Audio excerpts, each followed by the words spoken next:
Hello po mga kapatid, isang pinagpalang umaga na naman po sa ating lahat mga kapatid. Andito na naman po ako para mag-share ng Word of God, mag-share ng aking devotion ngayong umagang ito. Pero unahin po natin ang manalangin para humingi tayo ng guidance, ng protection sa ating pag-aaral at yung karunungan para maintindihan natin ito na lubusan. Siyempre yung paghingi natin ng wisdom, knowledge, and understanding para lubusan natin maintindihan yung ating pag-aaral at ganoon din na ma-share ko ito ng maayos at tama. Magsiyo po tayo. Aming Ama sa Langit, muli kaming nagpapasalamat at nagpupuri sa iyo. Maraming salamat, Lord God. Binigyan mo na naman kami ng isang pagkakataon para makinig, mag-aral, magbasa ng iyong salita at isang pagkakataon na maayos at maganda, Lord God, na makapag-share na naman ako ng iyong salita. Lord, muli mo po kaming samahan, turuan, gabayan, bigyan ng karunungan, Lord God, para lubusan namin itong maintindihan at ma-share ko rin po ito ng tama at maayos, Lord God. Dalangin ko na ang aming maririnig ngayong umagang ito ay maisabuhay namin at ma-share din namin sa aming mga mahal sa buhay at sa aming kapwa, Lord. Salamat po, kiniklaim namin na tagumpay na naman ang pag-aaral na to dahil narito ka sa aming kalagitnaan. Salamat po. Salamat po. Muli, pinupuri ka namin, pinasasalamatan, sinasamba ka namin sa matamis at makapangyarihan pangalan ng aming Panginoong Hesus at sa pakikipisan ng banal na Espiritu. Lahat tayo ay magsabi ng Amen and Amen. At ito po ang aking channel.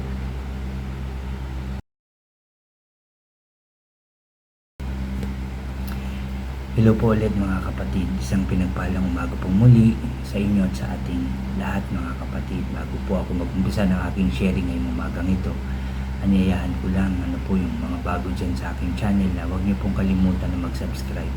Paki-like and share niyo po yung aking mga videos at paki-click din po yung notification bell para lagi po kayong updated sa mga bago at iba ko pang i-uploadan po. Salamat mga kapatid, salamat po. Ang aking isi-share ay dito pa rin sa 1 Peter o unang sulat ni Pedro, chapter 1 pa rin po. At dito na po sa verse 13 hanggang verse 25 po. Ulitin ko lang, chapter 1 ng Peter, ng 1 Peter, verse 13 hanggang verse 25 po yung aking isi-share. At dito po ay may pamagat ito, paanyaya sa banal na pamumuhay. Paanyaya sa banal na pamumuhay. Pag-umpisa na po tayo. Dito pa lang sa pamagat natin, inaanyayahan na tayo ng ating Diyos na mamuhay tayo sa banal na pamumuhay. Sabi po dito, kaya nga ihanda ninyo ang inyong mga isipan para sa dapat ninyong gawin. Maging mahinahon kayo at lubos na umasa sa pagpapalang tatamuhin ninyo kapag nahayag na si Hesukristo. Bilang masunuring mga anak,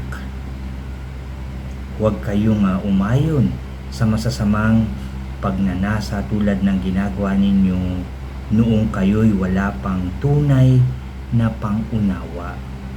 Dahil ang Diyos na pumili sa inyo ay banal, dapat din kayong magpakabanal sa lahat ng inyong gagawin o ginagawa, sapagkat nasusulat, magpakabanal kayo sapagkat ako'y banal. No? Verses 13 to 16 pa lang po yan. So dito, sabi po ni Pedro, no, na ihanda natin yung ating mga isipan para sa dapat ninyong gawin, no? Hindi yung basta tayo ay gagawa lang, no? Hindi pwedeng sabihin natin na bahala na, okay na to, diba? Hindi po pwede. Dapat nakahanda yung ating isipan sa ating mga gagawin, kung ito ba ay tama o mali, no? Maayos ba to, o baka ibig sabihin baka magulo, o baka may magawa tayong hindi maganda, o di ba? ibig sabihin ay baka may madamay sa ating pabigla-biglang mga gagawin. So dapat ihanda natin ang ating isipan. Yan ang unang tinuturo sa atin. Kasi di ba po, minsan bigla na lang tayo nakakapagsip, yun na lang, ganun na lang, ganun na lang gagawin ko, ito na lang, tama na siguro yan, okay na yan, pwede na yan. So dito tinuturo sa atin, ihanda ng maayos yung ating isipan. Siyempre unang-una na, mananalangin at ihingi tayo ng gabay, ng karunungan sa ating Diyos para maayos ang lahat, para talagang naka-ready, nakahanda yung ating isipan sa ating mga gagawin. Tapos sabi pa po dito, maging mahinahon kayo at lubos na umasa sa pagpapalang tatamuhin ninyo kapag nahayag na si Kristo Jesus. Maging mahinahon sa lahat ng oras at pagkakataon habang hinahanda natin yung ating isipan. Siyempre hindi tayo magiging pabigla-bigla at magiging mahinahon na tayo, hindi yung padalos-dalos. Kagaya nga na sabi ko, baka may magawa tayong hindi maganda, baka may madamay sa ating pabigla-biglang gagawin. So maging mahinahon tayo, be patient sa ating mga gagawin. Sabi pa rito, bilang masunuring mga anak, tayo po yung sinasabihan. Huwag kayong umayon sa masasamang pagnanasa tulad ng ginagawa ninyo noong kayo'y wala pang tunay na pangunawa. So dapat talagang meron tayong wisdom, knowledge, and understanding na hinihingi araw-araw. Dahil yung pagising pa lang natin, pagpapasalamat sa Diyos, pagpupuri, paghingi ng tulong ng gabay, at yung karunungan nga po para alam natin yung dapat nating gawin, para alam natin yung tama at mali na dapat nating gawin araw-araw, para nga po hindi tayo magkasala sa ating Diyos. Sabi pa dito, dahil ang Diyos na pumili sa inyo ay banal, dapat din kayong magpakabanal sa lahat ng inyong ginagawa. Banal ang ating Diyos, at dito sabi ni Pedro, magpakabanal tayo mga kapatid, sapagkat nasusulat, magpakabanal kayo sapagkat ako'y banal. Sabi yan ng ating Diyos. 17. Walang kinikilingan ang Diyos. Hinahatulan niya ang mga tao ayon sa mga ginagawa nila. Kung ano yung ginagawa natin, ganun din tayo hahatulan. Kung mabuti, di mabuti ang hahatol sa atin ng ating Diyos. Pero kung masama, at kung ano yung ginawa natin hindi maganda, yun ang paghatol sa atin. At dahil tinatawag ninyo siyang Ama, mamuhay kayong may takot sa Kanya habang tayo'y nasa mundong ito. Tinatawag natin siya Father God, Ama namin na nasa langit. So dapat sumusunod tayo dahil Ama ang tawag natin sa Kanya. Sabi nga rito, at dahil tinatawag ninyo siyang Ama, mamuhay kayong may takot sa Kanya habang kayo'y nasa mundong ito. Ang Diyos ang gumawa ng langit at lupa. So dapat tayo ay magkaroon ng takot sa Diyos. Kung ano man yung sinasabi niya, yun ang ating gagawin. Kung ano yung pinagbabawal niya, hindi natin ito dapat gawin. Masunurin nga diba? Sabi rito, mga anak tayo ng Diyos. So dapat sumusunod tayo sa ating Ama. Merong ba dito na hindi sumusunod sa kanyang Ama? Physically, sa ating Ama dito sa lupa, siyempre sinusunod at pinapakinggan natin siya. Di ba po? Di lalo pa ang ating Diyos. Dapat natin siyang pakinggan. Ama nga ang tawag natin sa Kanya, tapos sumusuway tayo.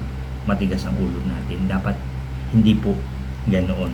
Kailangan sumunod tayo at magkaroon ng tunay na takot sa ating Diyos, sa ating Ama. Alam niyo kung ano ang ipinantubos. Ulitin ko verse 18. Alam ninyo kung ano ang pinantubos sa inyo sa walang kabuluhang pamumuhay na inyong minana sa inyong mga magulang. Alam natin kung ano ang pinantubos. Tinubos kayo hindi sa pamamagitan ng mga bagay na nasisira tulad ng ginto o pilak, kundi sa pamamagitan ng mahalagang dugo ni Kristo. Binigay ng ating Panginoong Hesus ang kanyang buhay para sa atin, yung kanyang dugo na dumanak doon, tumulo doon nang ipako siya sa krus. Yun ang pinantubos sa ating mga kasalanan. Kaya ang tanggapin natin ang Panginoong Hesus na siya ipinako sa krus, namatay, inilibing, at sa pangatlong araw ay muling nabuhay.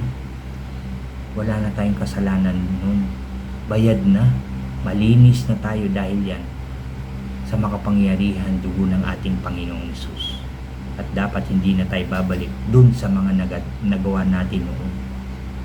Dahil natubos na tayo, bayad na, malinis na tayo sa pamamagitan nga ng dugo ng ating Panginoong Hesukristo. Sabi nga, ulitin ko ang verse 19, kundi sa pamamagitan ng mahalagang dugo ni Kristo, siya ay tulad ng korderong walang dungis at kapintasan. Itinalaga siya ng Diyos bago pa likhain ng daigdig. At alang-alang sa atin, sa inyo, sabi rito, ay ipinahayag sa mga huling araw na ito. Dahil kay Kristo, sumampalataya kayo sa Diyos na sa Kanya'y muling bumuhay at nagparangal. Kaya't ang inyong pananampalataya at pag-asa ay nasa Diyos. Dahil ang ating Diyos ang nagbigay. Inalay niya yung kanyang anak para sa iyo, kapatid. Para sa akin at para sa ating lahat. Kaya ang ating pananampalataya ay nasa Diyos. Ano po, nananampalataya tayo talaga na tayo napatawad na, nalinis na, maayos na, bago na. May bagong buhay na ipinanganak muli ng maayos, malinis at wala ng kapintasan. Yan ang ating dapat na pananampalataya sa Diyos. Kaya nga, hindi na tayo dapat bumabalik sa masama nating buhay. Pangit na buhay, maruming buhay noon. Dahil tayo ay sumampalataya na sa pamamagitan ng ating Panginoong Hesus. Amen po. Verse 22, ngayon, nalinis na ninyo ang inyong mga sarili sa pamamagitan ng inyong pagsunod sa katotohanan at naghahari na sa inyo ang tapat na pagmamahal sa mga kapatid. Kaya mag-alab at taos-puso kayong magmahalan bilang mga tumanggap sa ating Panginoong Hesus, bilang mga sumasampalataya sa ating Diyos. Tayong lahat naniniwala, nagtiwala sa ating Diyos, sa ating Panginoong Hesus. Sinasabi sa atin ngayon, tinuturo din sa atin na tayo ay magmahalan dahil tayo ay magkakapatid. Iisa ang Ama natin na nasa langit. Kaya dapat magmahalan tayong lahat. Ulitin ko lang, verse 22, ngayon nalinis na ninyo ang inyong mga sarili sa pamamagitan ng inyong pagsunod sa katotohanan at naghahari na sa inyo ang tapat na pagmamahal sa mga kapatid. Kaya mag-alab at taos-puso kayong magmahalan. Taos-puso mag-alab. Hindi yung pinipili lang natin yung mahal natin. Dahil namili ba ang Diyos ng kanyang mamahalin? Namili ba ang Panginoong Hesus nang ialay niya yung kanyang buhay? Hindi ba? Para sa lahat? So dapat ang pagmamahal din natin ay para sa lahat din ng tao. Even kahit na nakagawa sa atin ng hindi maganda, nagkasala, nakapanakit, nakapagsalita ng masakit sa atin, kailangan natin silang mahalin. Dahil sabi nga, nasusulat, alam natin, mahalin natin ang ating kaaway. Mahalin natin ang ating kapwa, mahalin natin ang ating kapatid. Sabi ngayon, taos-puso, dapat nag-aalab. Taos-puso kayong magmahalan. At verse 23, sapagkat muli kayong isinilang hindi sa pamamagitan ng binhing nasisira. Opo, tama. Ulitin ko, verse 23, sapagkat muli kayong isinilang hindi sa pamamagitan ng binhing nasisira, kundi sa pamamagitan ng buhay at walang kamatayang salita ng Diyos. Intindihin natin ito, mga kapatid. Verse 23, sapagkat muli kayong isinilang. Dahil sa paglilinis sa atin, di ba, isinilang na tayo ng bago ng malinis. Hindi sa pamamagitan ng binhing nasisira, kundi sa pamamagitan ng buhay at walang kamatayang salita ng Diyos. Kaya tayo isinilang muli. Ano po? At verse 24, ayon sa kasulatan, ang lahat ng tao ay tulad ng damo, gaya ng bulaklak nito, ang lahat niyang karikitan, ang damo ay nalalanta at ang bulaklak ay kumukupas. Verse 25, ngunit ang salita ng Panginoon ay nananatili magpakailanman. Ang salitang ito ay ang magandang balitang ipinangaral sa inyo, at ito nga ang magandang balita na ating nababasa, napapakinggan, no, ating sinishare. Ito yung magandang balita. Tinubos na tayo sa ating mga kasalanan, malinis na tayo ngayon, ipinanganak na tayong muli, mga kapatid, sa pamamagitan niya ng salita ng ating Diyos, sa pamamagitan niya ng Diyos at sa pamamagitan ng ating Panginoong Yesus. Malinis ka na, mga kapatid. Bago na yung ating buhay ngayon. Yan ang tinuturo sa atin ngayong umagang ito. Kaya nga dun sa pamagat, paanyaya sa banal na pamumuhay. Dapat namumuhay na tayo dun sa kagustuhan ng Diyos, dahil ang ating Ama, ang ating Diyos Ama ay banal. Kaya sabi nga sa atin, tinuturo, magpakabanal tayo. Yung walang kapintasan. Yes, sasabihin ng iba, naku, mahirap maging banal. Siyempre, talagang napakahirap niyan, mga kapatid. Pero ito ang tinuturo, inuutos ng Diyos na dapat natin gawin. Kailangan talaga hindi na tayo nagkakasala, hindi na tayo nag-iisip ng masama sa ating kapwa, hindi na tayo nagsasalita ng masakit sa ating kapwa. Kaya nga sabi sa atin dito, una pa lang, kaya nga ihanda ninyo ang inyong mga isipan para sa dapat ninyong gawin. Di ba po, ihanda? Kasi yan yun papasok talaga yan sa isipan natin. Kaya dapat laging handa, laging maayos. Lord, tama po ba yung aking gagawin? Tama po ba yung aking sasabihin? Tama po ba yung aking pinaplano? Diba? Inahanda natin yan.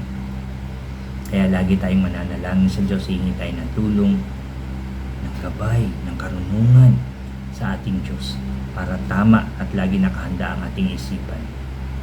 Yan po ang tinuturo sa atin, mga kapatid. Dahil nga, sabi nga ulitin natin, tinuturuan tayo maging mabuting tao.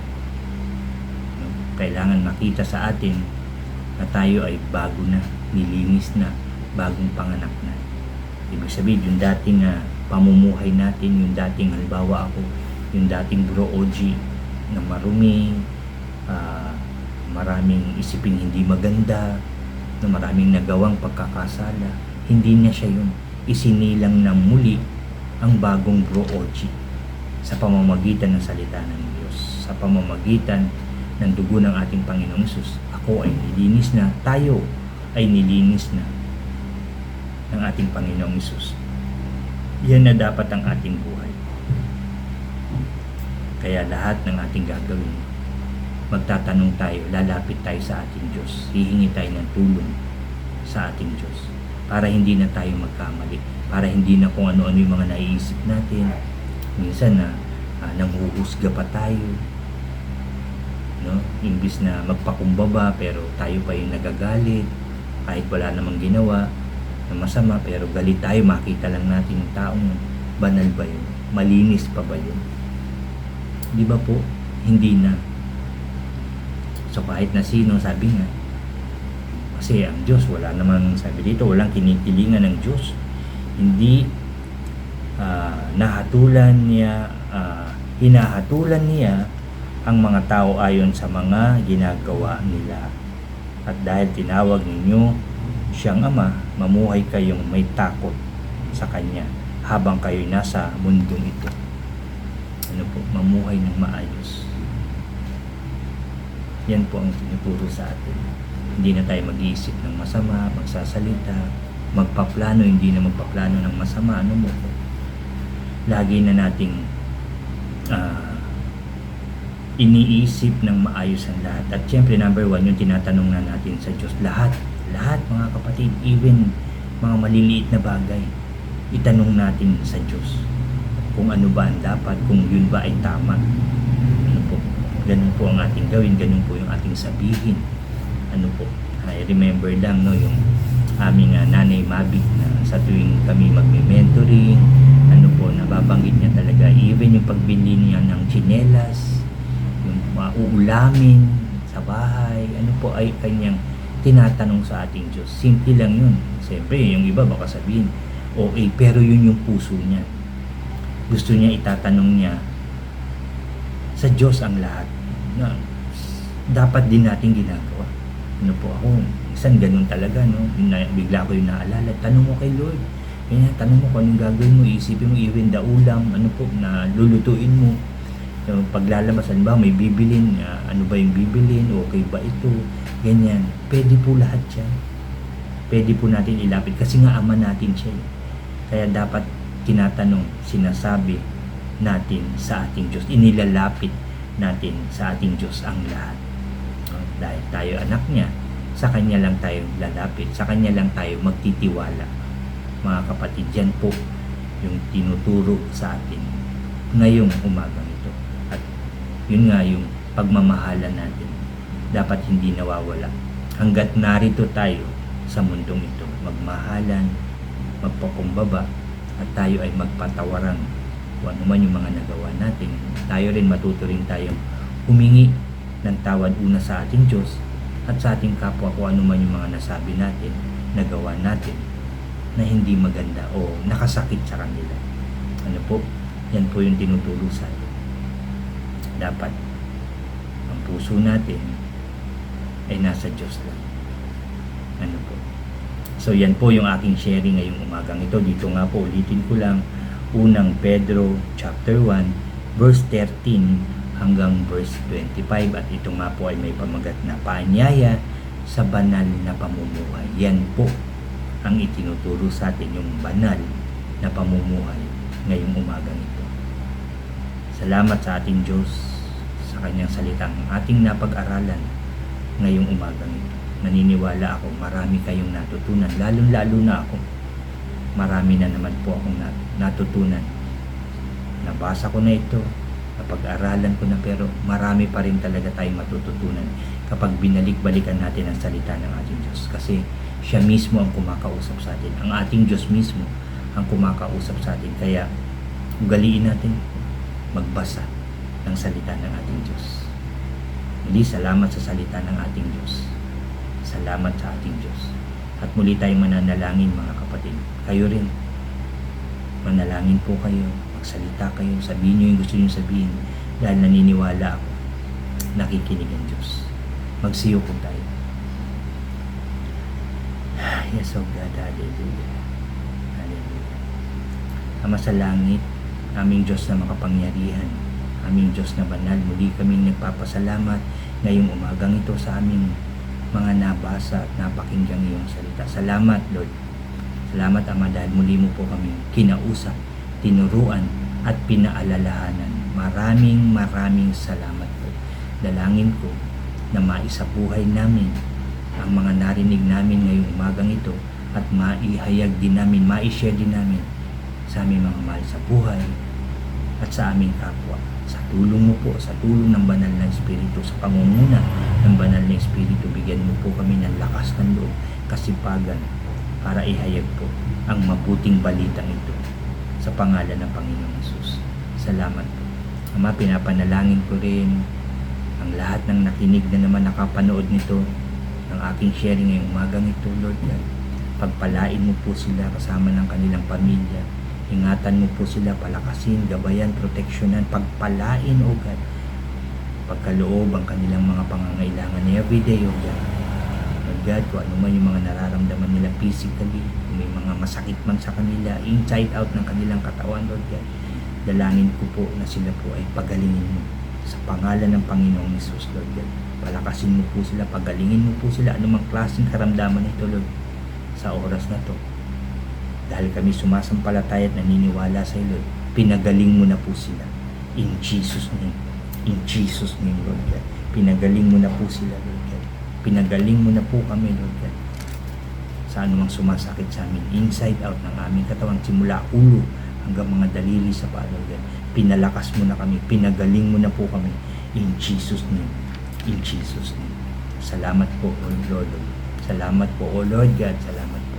Salamat din sa pagpapalang ipagkakaloob mo po sa amin ngayong araw na to, Lord God, at sa mga susunod pang araw. Lord, dalangin ko rin po ipagkaloob mo lahat ng pangangailangan, hindi lang ng individual, kundi ng family, bawat pamilya, at bawat bansa, Lord God, sa pangalan ng Panginoong Hesus. Ingatan mo po ang bawat isa, Lord God, saan man pupunta, ano man yung gagawin, Lord God. Lagi mo po kaming samahan, proteksyonan, at ingatan, Lord God, at pangunahan nawa kami palagi ng banal na Espiritu upang hindi kami magkamali sa aming buhay, Lord God. Sa pangalan ng Panginoong Hesus. At salamat sa pagkakataon, Lord God, na kami muling mabuhay, Lord God.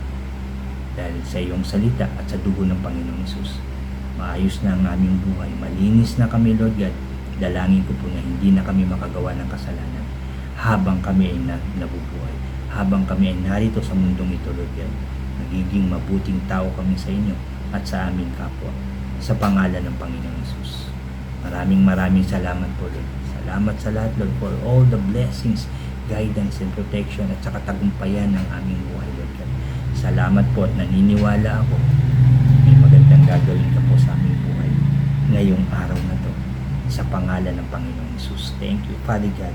Thank you, Lord Jesus. Thank you, Holy Spirit, Lord. Salamat po. Hallelujah. Salamat po. We claim it. We claim it at receive it na sa amin na, Lord God. Ang pagpapalang galing sa iyo. Sa pangalan ng Panginoong Hesus. Salamat po. Muli, pinupuri ka namin, pinasasalamatan, sinasamba ka namin sa tanging pangalan na aming Panginoong Hesus at sa pakikipisan ng banal na Espiritu. Lahat tayo ay pagsabi ng Amen, Amen, and Amen po. Amen. Salamat sa ating Diyos dahil tagumpay natin ay sunod-sunod. Salamat sa ating Diyos, tinugon niya ating panalangin. Salamat sa Diyos, napakabuti niya sa atin. Mahal niya tayo talaga, mga kapatid. Mahal na mahal tayo ng Diyos. Mahal tayo ng Panginoong Hesus. Mahal tayo ng banal na Espiritu. God bless po sa inyong lahat at God bless po sa ating lahat.